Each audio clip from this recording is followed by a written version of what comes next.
hello, how are you? Eu sou a Carol Fava, professora de inglês, e hoje eu tenho uma proposta um pouco diferente. Como é gostoso a gente ouvir música e saber do que se trata, conseguir entender a letra, e quando a gente gosta do artista, saber um pouquinho mais sobre a vida deste artista.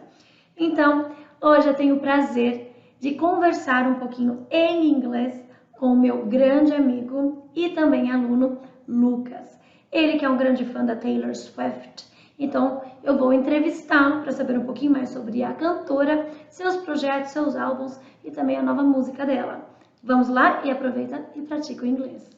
So, as I said, I'm here with Lucas, a great friend, of course, and also a student who knows a lot about Taylor Swift. Right, Lucas? What can you tell us a little bit about it? How would you introduce her to the people that don't really know her? Well, as you said, I know a lot of her and I am a very big fan of hers. And for those who don't really know her, I would say she is a singer and songwriter, very talented songwriter. And she has a lot of songs, famous songs that everybody knows, even if you don't know, you know. And she is also known as the music industry, as Barbra Streisand said a couple of years ago. Wow, pretty good, pretty amazing, right? And do you know when she started singing and songwriting? Well, I don't know the exact year she started singing, but as long as she could say something, some noise, get out of her mouth, she started singing. So when she was a kid, she used it to sing.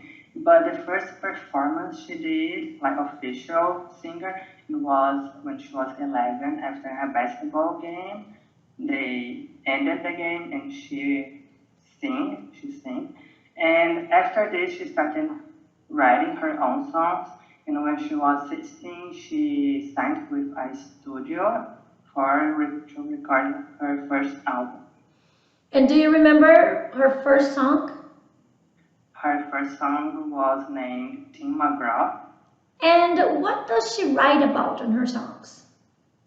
Well, she basically writes about everything you can imagine. Like, if there is any situation in your life, she will have a song about it.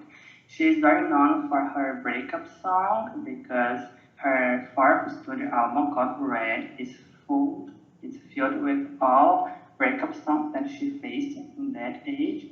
But she also writes about all the stages of love, like if you love your mother, if you love your dad, if you're falling in love, if you're being loved, if you are in a delicate situation, if you are sad,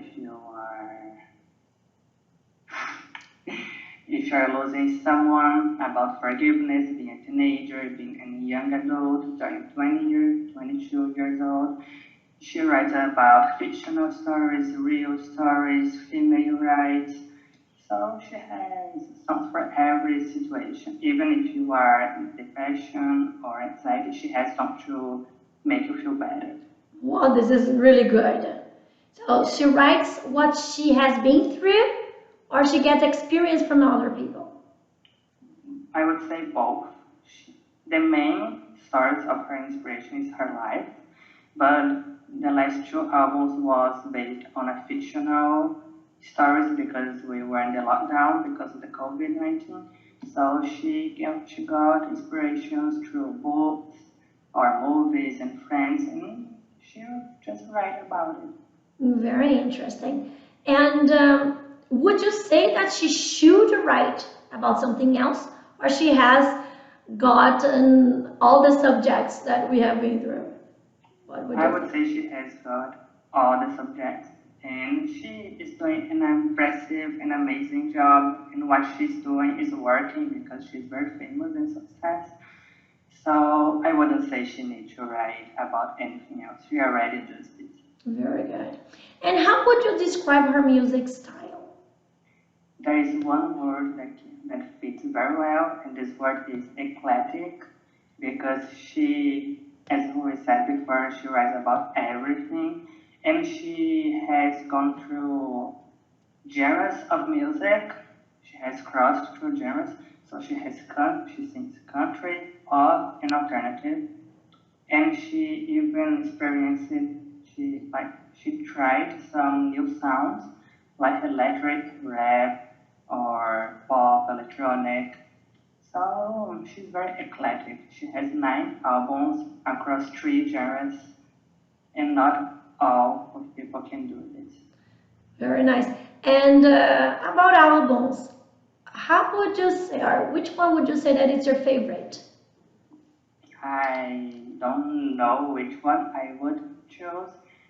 I like all of her albums, and it depends on my mood, what I'm going through my life, what I'm thinking, what is my mood. But one that I am totally in love with, that anytime I can hear it and I will like experience as it was the same the first time I was listening to it, would be Reputation.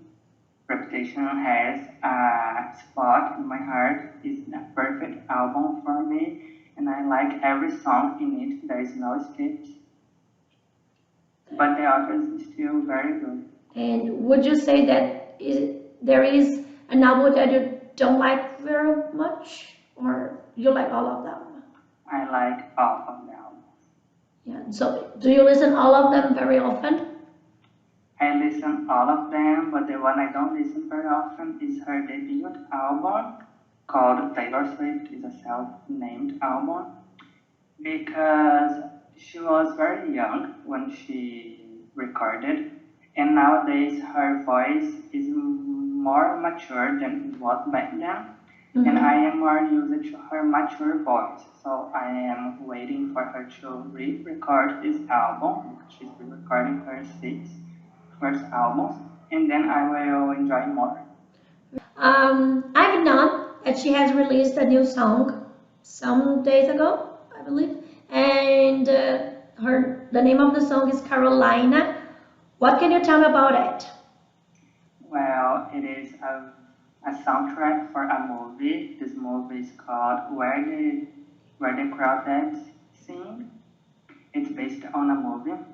And this song was written in the middle of the folklore album. She was recording an album, and then she heard about the movie, and she had already read the book because this movie is based on a book, and she loved the book.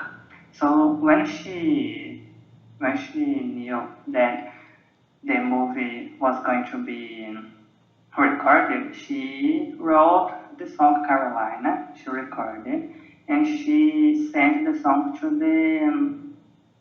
the producer of the movie. They like it, so now she is the official soundtrack maker of this movie. The style of the song is the alternative and folk because it is what she was working on at that time. And it is very good song. It talks about the story of the movie, and it is a mysterious theme. So there is a crime committed by someone in the movie, and they have to resolve the crime, and you will only know the answer, you will only discover it when you are in the last few minutes of the movie, and then it starts the sound, the music she did, and the music is very haunting, and the producer said it matches very well with the movie they did.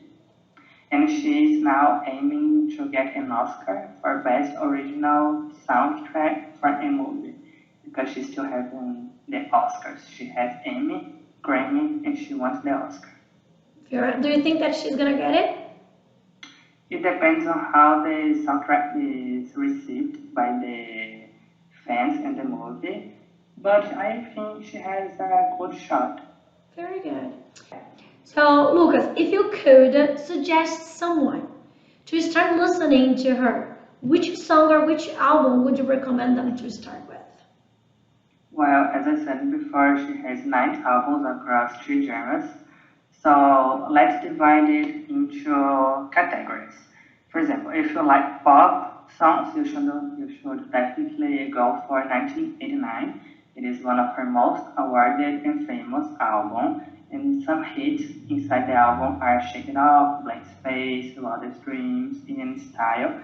Everybody knows those songs, and it is the Bible of pop because when it was released back then on 2014, it opened a lot of doors for future pop albums that we have nowadays. And it is a very good album. It is one of my favorites. So if you like country music, there are two albums I highly recommend you to listen to, and you can choose which one to hear first. They are called Fearless and Speak Now.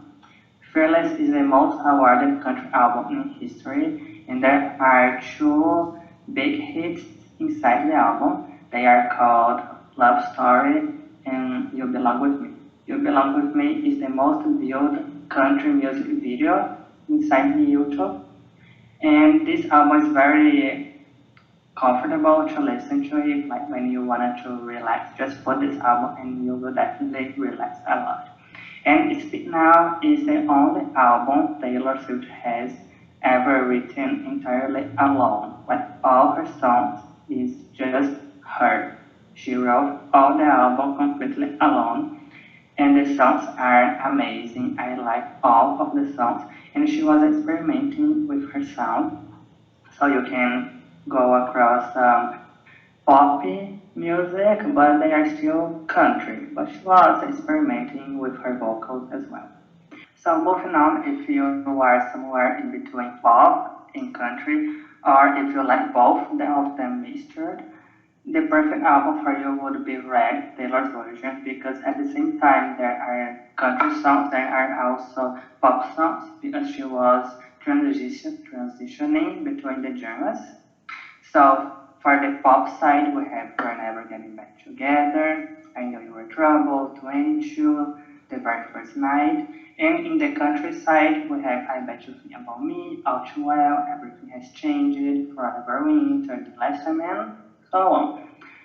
But keep in mind that this album is a very vulnerable album because she was facing a huge breakup during her life at the moment. So it's a very sad album. And last but not least, if you are into alternative or folk songs, you should go for Folklore or Evermore, it's your choice. And in those albums, she explores her lower register according to music specialists. And she dropped those albums as a surprise for the fans during the pandemic. And it was two very successful albums. And the hits inside them are Cardigan, Willow, Exile, August, and Champagne Problems. If you listen carefully to the lyrics, you will need a dictionary because she uses a plenty of new words you might have never seen it before. But do you highly recommend it? Even Yes, though it's I love hard to those understand. Yes, I love those albums.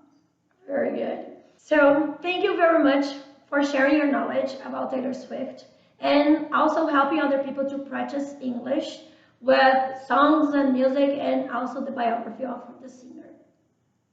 Thank you for inviting me, and anytime you need it, I'm here. Thank you very much. Espero que você tenha gostado da entrevista e tenha praticado um pouco o seu inglês. Te vejo na próxima.